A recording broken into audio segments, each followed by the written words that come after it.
tout en vacances.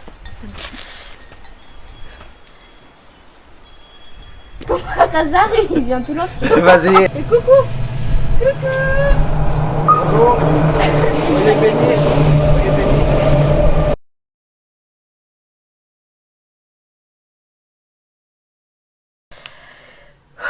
C'est la première fois que je pleure parce que papa il vomit aux toilettes. Et j'ai mal pour lui. Et c'est la première fois que je prie et que je suis vraiment sérieuse. Je pense dans mes prières pour la guérison.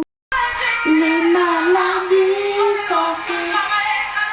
Ça fait longtemps que j'arrivais plus à revenir. Ça me fait tellement du bien. Il est bon d'être auprès de Dieu. Donc je partage ces images avec toi, non pour faire la victime, non pour montrer, non voilà. Mais juste de montrer à quel point il y avait des hauts et des bas qui pouvaient être tellement vite là. C'était tellement genre, t'avais des moments où t'étais tellement dans la joie parce que tu sais ça allait mieux, puis il y a Dieu qui est là. Et tellement qu'il y a des moments où ben t'es pas bien parce que t'es humain. Foi n'est pas absence de souffrance. Hello, j'espère que tu vas bien. Aujourd'hui on se trouve dans une vidéo de témoignage, yes. Par rapport à mon papa quand il s'est fait intuber du Covid, je vous avais demandé de prier pour lui à travers une vidéo qui va s'afficher juste là je crois. Bah merci pour toutes les personnes qui ont prié pour lui, il vous remercie vraiment. J'ai voulu vous faire un retour sur ça, à savoir que Dieu guérit, Dieu restaure et agit encore en 2021. Donc mon papa s'est fait tester une ou deux fois parce que il est aumônier dans un EMS. C'est une des seules personnes qui a décidé de continuer à aller visiter les personnes atteintes de Covid. Donc il s'est fait tester deux fois. La première fois ça a donné négatif, tourné une autre fois et là ça dit positif. Donc il a probablement dû attraper le Covid dans le cadre de son travail. Donc il s'est fait tester un lundi, ça allait plus ou moins. Mardi, les douleurs au dos se sont vraiment accentuées. Le mercredi, il y a des vomissements qui ont commencé à apparaître. C'est à partir de là que vraiment son corps rejetait tout, de l'eau ou un bouillon, il vomissait. Donc après il y a le jeudi qui est passé, il y a le vendredi qui est venu et là vraiment on a remarqué que ça se dégradait trop. J'ai dit non mais là faut qu'on appelle l'ambulance. Au niveau du souffle etc ça n'allait plus du tout. Donc ils l'ont pris à l'hôpital, ils l'ont mis sous oxygène. Les jours passaient, ça allait plus ou moins bien. Donc il était en moyenne vers 10 litres et ils ont dû augmenter à 60 litres. Ces 60 litres n'ont pas suffi et ils ont décidé de l'intuber. Donc voilà, ils l'ont intubé, etc. Par la suite, Dieu a fait grâce et il a pu être extubé, tout s'est bien passé. Et il y a eu la réadaptation. Alors ça a été vraiment très rapide, Dieu merci. Donc je vous laisse avec la suite, il va vous expliquer en détail. T'as été testé positif le 7 décembre. C'est juste. Comment est-ce que t'as vécu ça?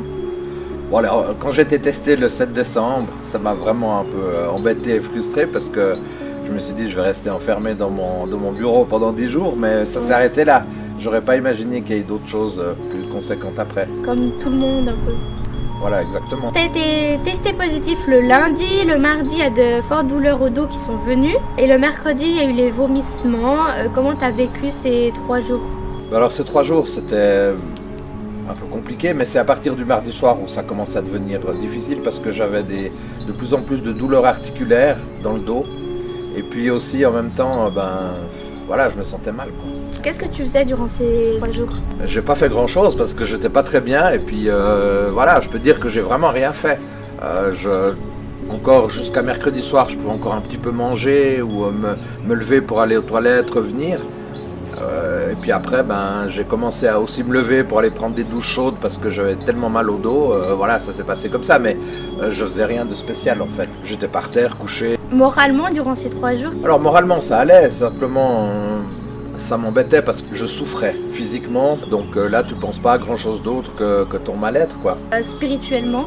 J'ai pas vu un changement particulier. Est-ce que t'as senti que tu t'éloignais de Dieu durant ces 3 jours parce que tu pouvais passer un peu moins de temps à étudier la Bible ou avec lui comme ça? Non, j'étais toujours proche comme avant, je faisais toujours mes prières, j'en fais au moins une dizaine par jour suivant les moments.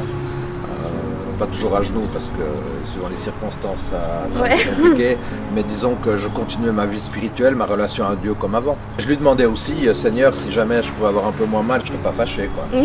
Ok. Le vendredi, il y a ton oxygène qui est descendu à 88 et t'as dit je vais mourir. Donc il y a l'ambulance qui est venue te chercher. Je leur ai directement demandé si t'allais mourir et comment est-ce que t'as vécu ce moment quand tu partais à l'hôpital ou à l'hôpital? Là c'était un moment un peu compliqué parce que j'étais de plus en plus mal au niveau des douleurs articulaires. l'oxygène devenait de plus en plus compliqué et je sentais que la situation vraiment commençait à se détériorer.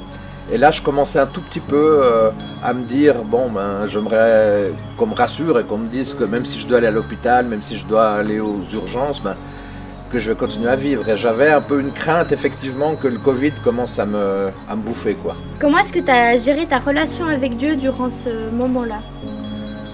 Je continue à prier. Si tu veux, jusqu'à ce moment-là, j'avais toujours la même relation, en fait. Mais j'avais une relation peut-être plus intense en demandant à Dieu de m'épargner la mort. Et de lui dire, Seigneur, moi, je veux bien passer par ces moments-là, mais je serais quand même content que ça puisse aller un peu mieux, quoi. Est-ce que tu as eu l'impression d'être abandonné par Dieu? Non, j'ai pas eu l'impression d'être abandonné par Dieu parce que je me suis posé une question. Très souvent, on pourrait se dire dans ces situations, pourquoi moi? Pourquoi est-ce que ça m'arrive à moi? Mais je me suis dit aussi, pourquoi pas moi? Je voyais pas pourquoi, s'il y en a plein d'autres personnes qui avaient vécu ça, moi je devais être épargné, je suis pas meilleur que les autres, quoi. Après, par la suite, tu t'es fait intuber, etc. Mais avant ton intubation, comment est-ce que tu te sentais? Est-ce que tu pensais que tu allais devoir y rester là? Avant mon intubation, au moment où ils m'ont intubé, juste avant, je me suis pas posé la question est-ce que je vais mourir ou pas? Parce que je me suis dit ça serait une intubation. La seule chose qui m'angoissait, c'est que les soins, les responsables qui étaient autour de moi m'ont dit vous pouvez être endormi 15 jours, 3 semaines, 1 mois, 2 mois, 3 mois. Alors là, je commençais un peu à paniquer, à me dire mais aussi longtemps, c'est un peu catastrophique, quoi. Donc j'étais centré sur cette durée.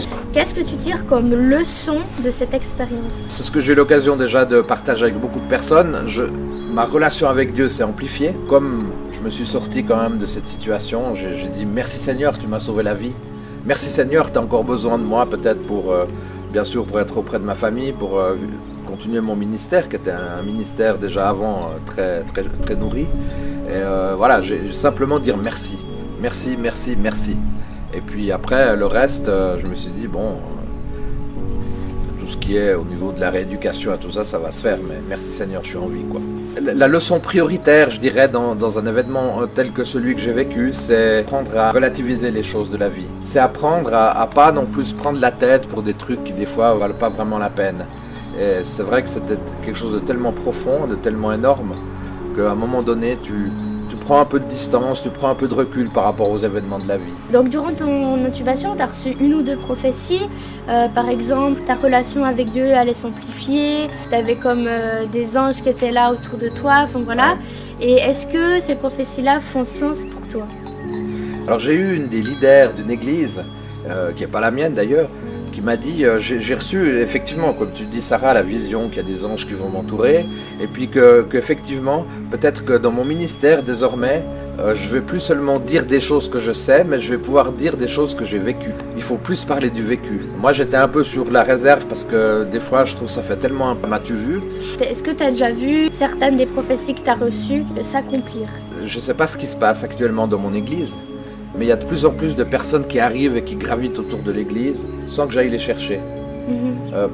Souvent, dans notre mission, on peut faire un effort et un effort encore, et puis on n'a pas toujours le résultat qu'on veut. Puis là, j'ai l'impression que sans vouloir forcément chercher quelque chose, ou simplement vivre mon vécu d'église, j'ai des tas de gens autour de moi qui viennent. Il y avait une famille de 5 personnes récemment, d'autres personnes. Alors je me dis, j'ai pas envie de dire que c'est le hasard. Puisque Einstein disait bien que le hasard c'est l'anonymat de Dieu, ouais. Donc je vois ça comme un message de Dieu, me dire voilà, tu es toujours en vie, ben t'auras des cadeaux. Merci pour la vidéo, pour le partage du témoignage. Merci à toi Sarah. Alors pour encourager une personne qui serait dans l'angoisse, dans la difficulté, dans l'épreuve, j'aimerais partager le texte d'Ésaïe 43, verset 2, si tu traverses les eaux, je serai avec toi. Les fleuves, ils ne te submergeront point, si tu marches dans le feu, tu ne te brûleras pas, et la flamme ne t'embrasera pas. Verset 4, parce que tu as du prix à mes yeux, parce que tu es honoré, que je t'aime. Et verset 5, ne crains rien, je suis avec toi. J'invite donc les personnes en souffrance aussi à relire ces paroles d'encouragement, de soutien. Ce texte a été écrit il y a 800 ans avant Jésus-Christ, mais c'est assez extraordinaire parce qu'on a le sentiment que c'est un texte qui a été écrit aujourd'hui. Et même s'il a été écrit il y a 800 ans avant Jésus-Christ, il est très actuel. Donc j'aimerais te dire que ce texte est pour toi. Ce texte est pour toi.